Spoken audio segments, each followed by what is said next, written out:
Le Cid de Corneille, partie 9. Dans cette vidéo, vous n'aurez que l'examen du Cid, édition de 1660-1682.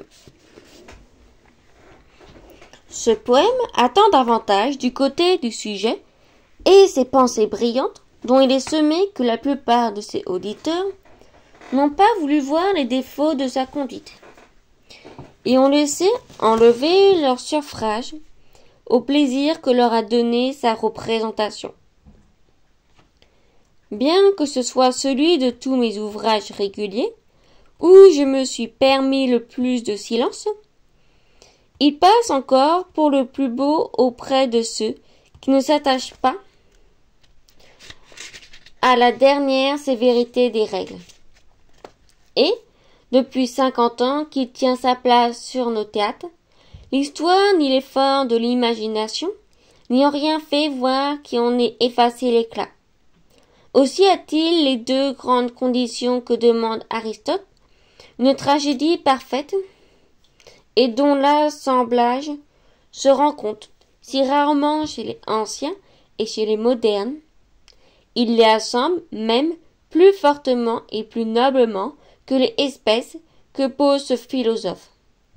Une maîtresse que son devoir force à poursuivre la mort de son amant, qu'elle tremble d'obtenir à la pension plus vive et plus allumée que tout ce qui peut se passer entre un mari et sa femme, une mère et son fils, un frère et sa sœur, et la haute vertu d'un naturel sensible à ses passions, qu'elle compte sans les affaiblir, et à qui elle laisse toute leur force pour en triompher plus glorieusement, à quelque chose de plus touchant, de plus élevé et de plus aimable que cette médiocre bonté, capable d'une faiblesse et même d'un crime, où nos anciens étaient contraints d'arrêter le caractère le plus parfait des rois et des princes d'où ils faisaient leurs héros, afin que ces tâches et ces forfaits défigurent ce qui leur laissait de vertu, s'accommoda au goût et au souhait de leurs spectateurs, et fortifia l'horreur qu'ils avaient conçue de leur domination et de la monarchie.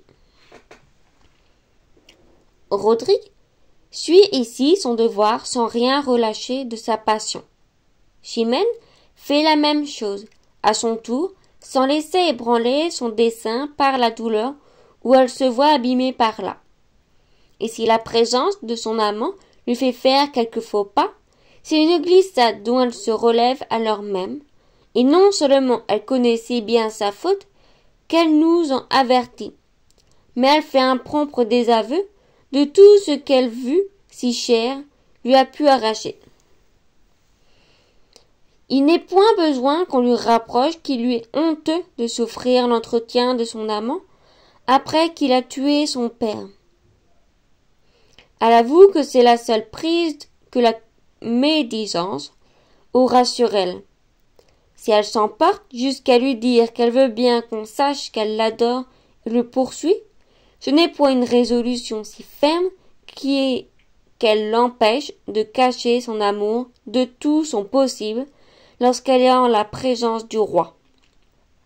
S'il lui échappe de l'encourager au combat contre Don Sanche par ses paroles, sort vainqueur d'un combat dont Chimène est le prix, elle ne se contente pas de s'enfuir de honte au même moment, mais sitôt qu'elle est avec Elvire, à qui elle ne déguise rien de ce qui se passe dans son âme, et que la vue de ce cher objet ne lui fait plus de violence, elle forme un souhait plus raisonnable qu'il satisfait sa vertu et son amour, tout ensemble, et demande au ciel que le combat se termine, sans faire aucun des deux ni vainqueur ni vaincu.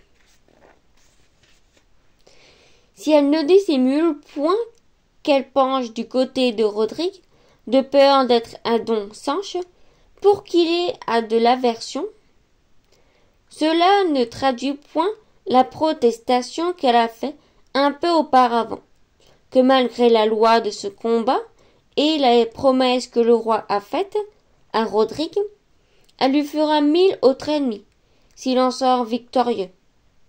Ce grand éclat même qu'elle laisse faire à son amour après qu'elle le croit mort, est suivi d'une opposition vigoureuse à l'exécution de cette loi qui la donne à son amant.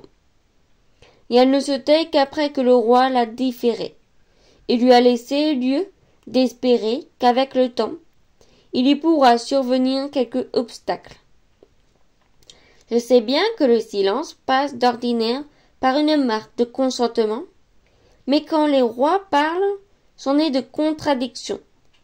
On ne manque jamais alors applaudir quand on entre dans leurs sentiments, et le seul moyen de leur contredire avec le respect qui leur est dû, c'est de se taire quand leurs ordres ne sont pas si présents qu'on ne puisse remettre à s'excuser de leur obéir lorsque le temps en sera venu, et conserver cependant une espérance légitime d'un empêchement qu'on ne peut encore déterminer, prévoir. Il est vrai que dans ce sujet, il faut se contenter de tirer Rodrigue du péril sans le pousser jusqu'à son mariage avec Chimène. Il est historique, il y a plus en son temps, mais bien sûrement il déplairait aux nôtres. Et j'ai peine à voir que Chimène y consente chez l'auteur espagnol, bien qu'il donne plus de 3 ans de durée à la comédie qu'il en a faite. Pour ne pas contredire l'histoire, j'ai cru ne me pouvoir dispenser d'en jeter quelques idées, mais avec incertitude de l'effet. Et ce n'était que par là que je pouvais accorder la bienséance du théâtre avec la vérité de l'événement. Les 2 visites que Rodrigue fait à sa maîtresse ont quelque chose qui choque cette bienséance de la part de celle qui les souffre. La rigueur du devoir voulait qu'elle refusât de lui parler et s'enfermât dans son cabinet au lieu de l'écouter. Mais permettez-moi de dire avec un des premiers esprits de notre siècle que leur conversation est remplie de si beaux sentiments que plusieurs n'ont pas connu ces défauts et que ceux qui l'ont connu l'ont toléré. J'irai plus outre et dirai que tout presque ont souhaité que ces entretiens se fissent, et j'ai remarqué aux premières représentations qu'alors que ce malheureux amant se présentait devant elle, il s'élevait un certain frémissement dans l'assemblée, qui marquait une curiosité merveilleuse et un redoublement d'attention pour ce qu'il avait à se dire dans un état si pitoyable. Aristote dit qu'il y a des absurdités qu'il faut laisser dans un poème, quand on peut espérer qu'elles seront bien reçues. Et il est du devoir du poète, en ce cas, de les couvrir de tant de brillants qu'elles puissent éblouir. Je laisse au jugement de mes auditeurs si je me suis assez bien acquitté de ce devoir, pour justifier par là ces 2 scènes. Les pensées de la première des 2 sont quelquefois trop spirituelles, pour partir de personnes fort obligées. Mais outre que je n'ai fait que la paraphraser de l'espagnol, si nous ne permettions quelque chose de plus ingénieux que le cours ordinaire de la passion, nos poèmes ramperaient souvent, et les grandes douleurs ne mettraient dans la bouche de nos acteurs que des exclamations et des hélas.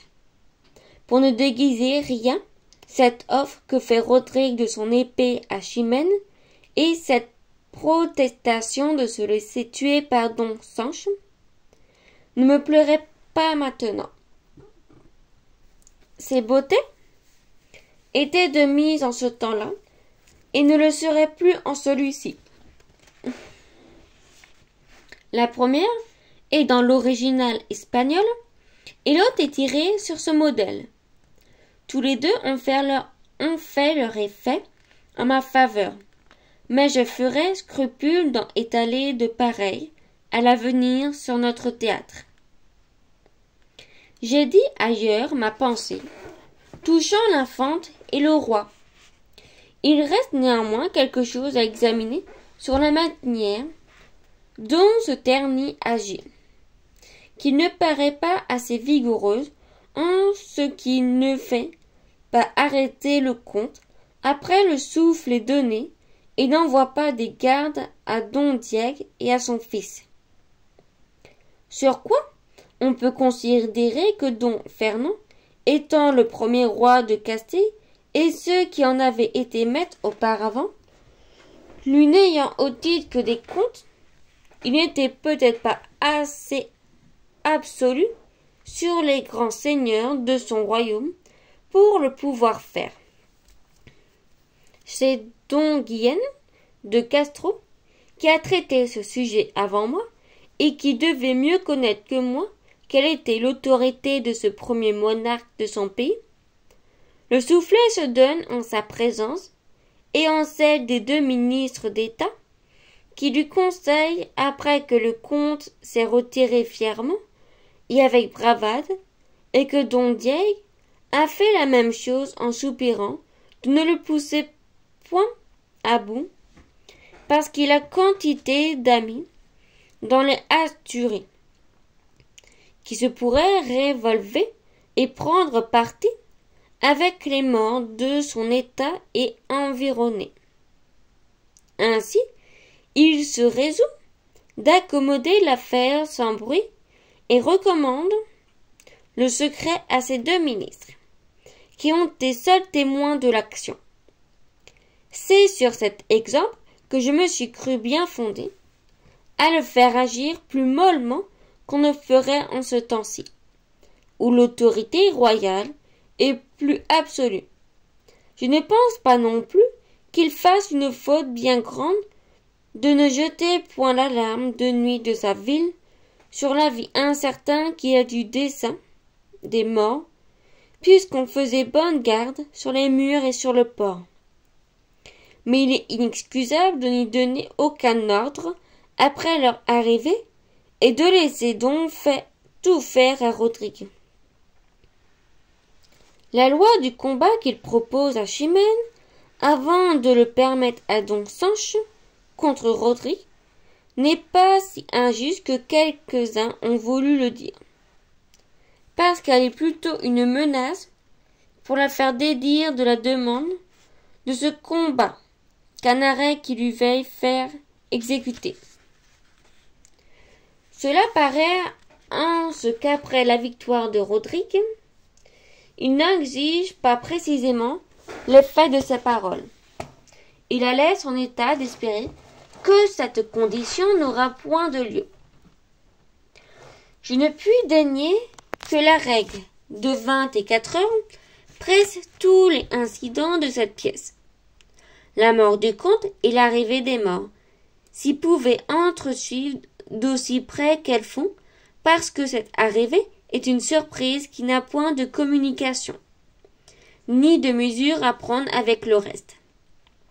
Mais il n'en va pas ainsi du combat de don Sanche, dont le roi était le maître, et pouvait lui choisir un autre temps que 2 heures après la fuite des morts. Leur défaite avait assez fatigué Rodrigue toute la nuit pour mériter 2 ou 3 jours de repos. Et même, il y avait quelques apparences qui n'en étaient pas échappées, sans blessure, quoique j'en ai rien dit, parce qu'elle n'aurait fait que nuire à la conclusion de l'action. Cette même règle presse aussi trop Chimène de demander justice au roi la seconde fois. Elle l'avait fait le soir d'auparavant, il n'avait aucun sujet d'y retourner le lendemain, pour en importuner le roi, dont elle n'avait encore aucun lieu de se plaindre, puisqu'elle ne pouvait encore dire qu'il lui manquait de promesses.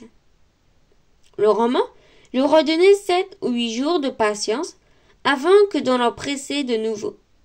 Mais les 24 heures ne l'ont pas permis. C'est l'incommodité de la règle. Passons à celle de l'unité des lieux. Il ne m'a pas donné moins de gêne en cette pièce. Je l'ai placé dans ces villes, bien que Don Fernand n'en ait jamais été le maître. Et j'ai été obligé à cette falsification pour farmer quelque vraisemblance à la descente des morts, dont l'armée ne pouvait venir si vite par terre que par eau. Je ne voudrais pas assurer toutefois que le flux de la mer monte effectivement jusque-là. Mais, comme dans notre scène, il fait encore plus de chemin qu'il ne lui en faut sur le Guadalquivir pour battre les murailles que cette ville, cela peut suffire à fonder quelques probabilités parmi nous, pour ceux qui n'ont point été sur le lieu même. Cette arrivée des morts ne laisse pas d'avoir ce défaut que j'ai marqué ailleurs, qu'ils se présentent d'eux-mêmes sans être appelés dans la pièce directement, ni indirectement. Par aucun acteur du premier acte, ils ont plus de justesse dans l'irrégularité de l'auteur espagnol. Rodrigue nous en plus de montrer à la cour les vains combats sur la frontière, est ainsi le premier acteur, les va chercher et leur donne place dans le poème, au contraire de ce qui arrive ici, où il semble se venir faire des fêtes exprès pour en être battu, et lui donner moyen de rendre à son roi un service d'importance qui lui fasse obtenir sa grâce. C'est une seconde incommodité de la règle de cette tragédie. Tout se passe donc dans ces villes, et garde aussi quelques espèces d'unité de lieu en général. Mais le lieu particulier change de scène en scène. Et tantôt sur le palais du roi, tantôt l'appartement de l'infante, tantôt la maison de Chimène, tantôt une rue ou place publique. On le détermine aisément pour les scènes détachées. Mais pour celles qui ont leur liaison ensemble, comme les 4 dernières du premier acte, il est malaisé d'en choisir un qui convienne à toutes. Le comte et Don Diego se querellent en sortie du palais. Cela se peut passer dans une rue. Mais après le souffle reçu, Don Diego ne peut pas demeurer en cette rue à faire ses plaintes, attendant que son fils survienne, qu'il ne soit tout aussitôt environné du peuple, et ne reçoive l'offre de quelques amis. Ainsi, il sera plus à propos qu'il se plaignit dans sa maison, où le met l'Espagnol pour laisser aller ses sentiments en liberté. Mais, en ce cas, il faudrait délier les scènes comme il l'a fait. En l'état, où ils sont ici, on peut dire qu'il faut quelquefois aider au théâtre et suppléer favorablement ce qu'il n'y peut représenter. Deux personnes s'y arrêtent pour parler et quelquefois il faut présumer qu'ils marchent, ce qu'on ne peut exposer sensiblement à la vue, parce qu'il échapperait aux yeux avant que d'avoir pu dire ce qu'il est nécessaire qu'il fasse savoir à l'auditeur. Ainsi, par une fiction de théâtre, on peut s'imaginer que Don Diego et le comte, sortant du palais du roi, avancent toujours en se querellant.